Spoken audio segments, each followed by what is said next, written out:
Hello everyone and welcome to Blaugrana Everything, and welcome back to the channel and a match review as we look at how FC Barcelona sailed past Getafe at the Camp Nou to register a 5-2 victory that sees them climb back up to third, 2 points off of Real Madrid in second place and 5 off of Atletico Madrid in first, but Barcelona has a game in hand on both of these teams.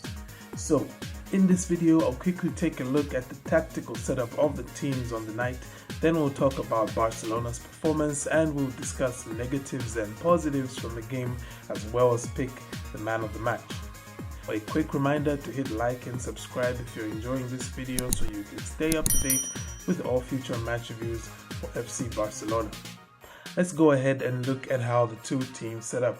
Barcelona set up with a 3-5-2 formation with the following players. In goals, Marc-Andre ter Stegen, a back three of Lenglet, Piqué and Mingueza, with Alba and Sergio Roberto in the fullback areas. The midfield three of Busquets, De Jong and Pedri, with Messi and Griezmann up front. Only one change here we could see from the Cup final which we played last weekend, and that was Roberto in for Dest. Getafe, on the other hand, set up with the following players in a 4-3-3, which was actually unexpected on my part. Soria in goals, the back four of Cucurella, Chakla, Jenny and Suarez, the midfield three of Chema, Maximovic and Carles Alenia, and a front three of Iglesias, Angel and Takefuso Kubo.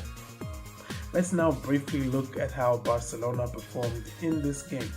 Barcelona played really rather well in the first half and had enough chances to be out of sight by the break. Messi in particular looked to be in that mood, and he fired off an early warning shot as he hit the crossbar with a one-time shot from outside the Getafe box. Getafe had for some reason decided to play a relatively high line, and Busquets took full advantage of their shape to play a defense-splitting pass to Messi, who successfully broke the offside trap and got away from the Getafe defense despite Jenny slapping him to, throw him off.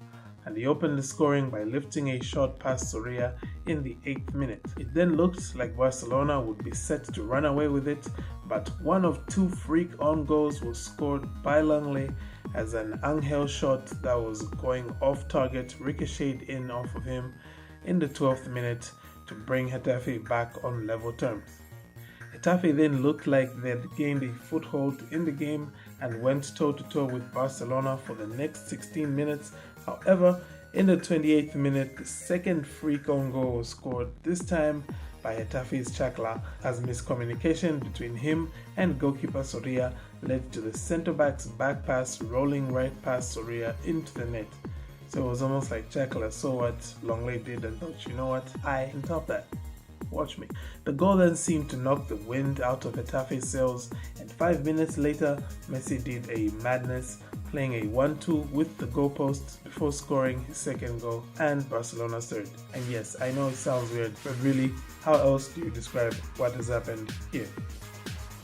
Barca then saw out the remainder of the half, keeping Getafe at bay, 3-1 the score at halftime.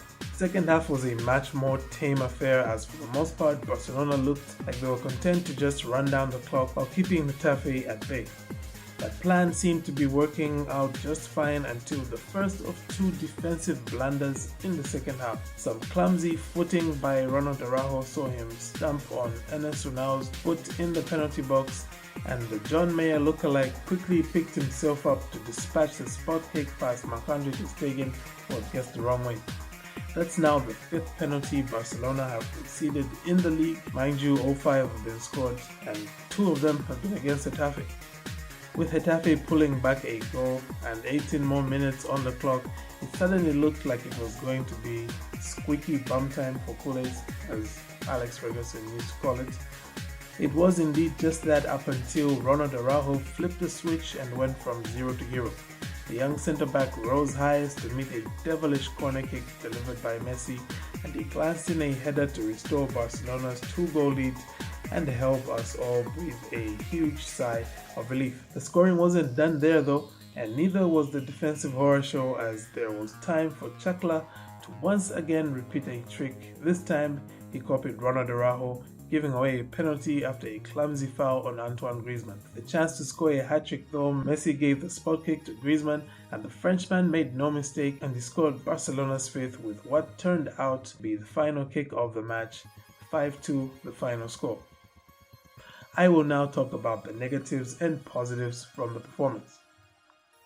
I'll start with the negatives, and there's really only one, which was the defending. I had thought that we were over such shambolic defending, but my goodness me, our defenders just kept making errors left, right, and center. It's something that needs to change fast because we still have matches against Atletico Madrid, Valencia, and Villarreal still to come up, and all those teams have forwards that are good enough to punish us for the errors that we make at the back. Anywho, with that said, let's move on to my positives. First and foremost was the intensity and hunger with which the team played during the first 45 minutes. For nigh on the entire length of the first half, Barcelona played with a high intensity and with lots of hunger as they looked to put the tie to bed at the earliest possible time. No doubt Koeman and his charges had one eye on that away fixture against Villarreal going into the second half, hence the drop in intensity.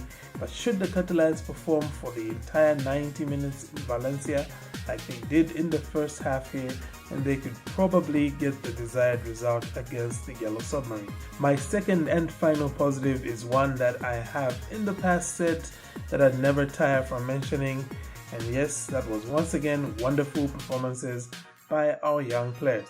Pedri, Mingueza, Elias, and Araujo all gave good accounts of themselves on the night, I felt. Yes, sure, Araujo gave away a penalty, but he more than made up for that with the goal that he scored. I do wish that players like De Jong and Pedri could get a bit more rest though, but all in all, it was once again a great performance from Barcelona's future star. Finally, ladies and gentlemen, I will pick out the man of the match on Thursday night's display, and honestly, who else could it be but La Pulga Atomica? With 2 goals and an assist to Ronald Araujo, who scored his second goal of the season, so unfortunately for Messi, he didn't get to assist another first-time scorer.